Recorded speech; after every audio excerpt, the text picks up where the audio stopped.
வரைக்கும் இன்னைக்கு நான் பழங்குத மண் பாத்திரத்தை உங்களுக்கு காட்டுதே. இது 1/2 கிலோ அரிசி பொங்குத மண் பாத்திரம். இது 1 கிலோ அரிசி பொங்குத மண் பாத்திரம். இது 3/4 கிலோ அரிசி பொங்குத மண் பாத்திரம். இது 1/2 கிலோ அரிசி பொங்குத மண் பாத்திரம், கருப்பு பாத்திரம். இது 1 கிலோ கறி வைக்கிற மண் சட்டி. நான் இதில் தான் வைப்பேன். இது 1/2 கிலோ கறி வைக்கிற மண் சட்டி. இது 1 கிலோ மீன் குழம்பு வைக்கிற இது உருளி. இந்த உருளி 1 கிலோ வைக்கலாம். இது 1/4 கிலோ கறி, கோழி வறுவல் எதா வைக்க இந்த மண் சட்டி யூஸ் பண்ணுது. இது மீன் சட்டி.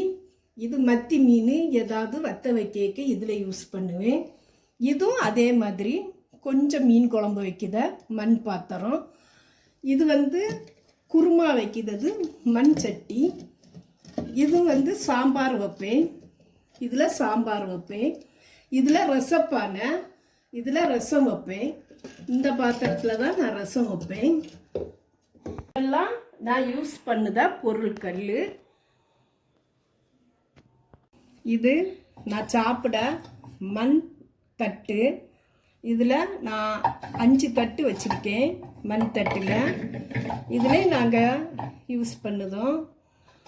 இது பால் பாயாசம் செய்ய பால் பானை, பால் பாயாசத்துக்குன்னு தனியாக வச்சுருக்கேன். இது நம்ம சோறு தோண்டி இதில் நான் வைப்பேன், இந்த மண் கொட்டுறால. இதில் வறுவல் எல்லாம் வைப்பேன் செய்து. இதில் நான் கோழி கிரேவி வைப்பேன். கோழி கிரேவிக்கு 2-3 சட்டி நான் வச்சுருக்கேன். இது சின்ன கொஞ்சம் பொரியல் வைக்கிற வடைச்சட்டி. இதுவும் பொரியல் வைக்க வடைச்சட்டி. இது நம்ம பழைய சோறு ஏதாவது சாப்பிடுறதுக்காக இதை நான் யூஸ் பண்ணுவேன். இது நம்ம புளிக்குழம்பு எதா வைக்க இதையும் நான் யூஸ் பண்ணுவேன். இது நம்ம கஞ்சி பலகாரம் எதா பொரித்து வைக்க இந்த மண் சட்டி. இதில் நான் 2-3 சட்டி வச்சுருக்கேன். இது ஒரு சட்டி, இது ஒரு சட்டி, இது ஒரு சட்டி. இதெல்லாம் பழைய சோறு சாப்பிடுறதுக்காக நான் வச்சுருக்கேன். இது நான் கிரேவி வறுவல் இதுக்கு நான் இதில் 2-3 சட்டி நான் வச்சுருக்கேன். இதில் ரசம் எல்லாம் ஊற்றி வைப்பேன். ரசம் வச்சு இதில் ஊற்றி வைக்கிறது. இது தயிர் சட்டி. தயிர் ஏதாவது தயிர் சட்னி வைக்க இந்த சட்டி யூஸ் பண்ணுது. இதெல்லாம் நான் சம்மங்குளத்தில் அம்பாசமுத்திரத்தில் வாங்கின பாத்திரங்கள், மண் பாத்திரங்கள். நான் ஊருக்கு போன இடத்துல இந்த மண் பாத்திரங்கள்லாம் எடுத்தேன். அங்கெல்லாம் கொஞ்சம் சீப்பராக தான் இருந்து, அதனால இதை நான் எடுத்தேன்.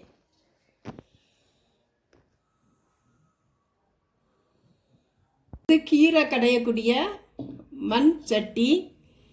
இது கிரேவி ஏதாவது எடுத்து மேசையில் வைக்க பாத்திரம். இது இப்தார் நெருங்கி வருதுல, இப்தாருக்கு கஞ்சி குடிக்கைக்காக இது வச்ச பாத்திரம். இது பொரியல்லாம் எடுத்து வைக்கக்கூடிய பாத்திரம். இது இப்தாருக்கு கஞ்சி குடிக்க பாத்திரம். இதுக்கெல்லாம் மூடிய உண்டு. இதுவும் கஞ்சிக்கு உள்ள பாத்திரங்கள். இது பொரியல் எடுத்து வைக்கக்கூடிய பாத்திரம். இது கஞ்சி குடிக்கக்கூடிய பாத்திரம். இது எல்லாமே கஞ்சி குடிக்க பாத்திரம். இது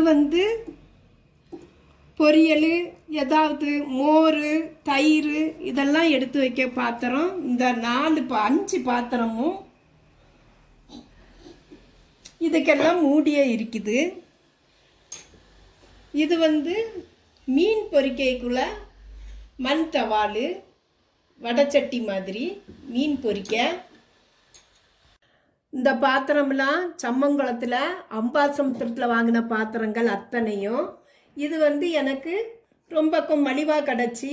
அங்கோல பாத்திரங்களும் சூப்பராக இருக்கும், அங்கோல மண்ணுகள் நல்லா இருக்கும். அதனால நான் இந்த போன இடத்துல இந்த பொருட்கள்லாம் வாங்கினேன். இது தண்ணி குடிக்குத மண் பாட்டிலு. இதில் தண்ணி ஊற்றி வச்சா குளிர்ச்சியாக அழகாக இருக்கும் குடிக்க. இதுக்கு ஒரு மூடியும் கொடுத்துருக்காங்க. இது ஜொக்கு, தண்ணி குடிக்க ஜொக்கு. இதுவும் ரொம்ப நல்லா இருக்கும். இதெல்லாம் இஃப்தாருக்கு நம்ம ஜூஸு இதை ஊற்றி வச்சா அப்படி குளிர்ந்துட்டு இருக்கும், ஃப்ரிட்ஜியே தேவையில்லை.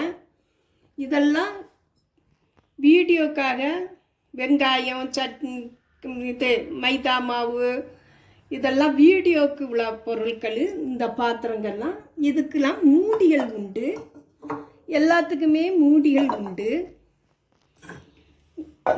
இதெல்லாம் சட்னி அரைச்சி இதில் வைக்கலாம், ஊறுகாய் வைக்கலாம். இதெல்லாம் சட்னிக்காக உள்ள தக்காளி சட்னி இது அரைச்சி மூடி வைக்கலாம். இதெல்லாம் பானை, குட்டி குட்டி பானையோ.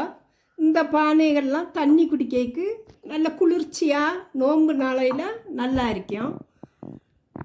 இது நெய் ஊற்றி வைக்கிறதுக்கு மண் சட்டி. இதில் ஒரு மூடி. இது தண்ணி குடிக்க கப்பு. இதில் தண்ணிலாம் குடித்தா ரொம்ப சூப்பராக இருக்கும். இதெல்லாம் நான் இதெல்லாம் கடையநல்லூரில் நான் வாங்கினேன். இதெல்லாம் அங்கே உள்ள பொருட்கள் நல்லா இருந்து பார்க்க, அதனால நான் இதெல்லாம் வாங்கினேன். அஸ்ஸலாமு அலைக்கும். லைக் பண்ணுங்க, சப்ஸ்கிரைப் பண்ணுங்க, ஷேர் பண்ணுங்க, கமெண்ட் பண்ணுங்க, பெல் பட்டனை கிளிக் பண்ணுங்க. அஸ்ஸலாமு அலைக்கும்.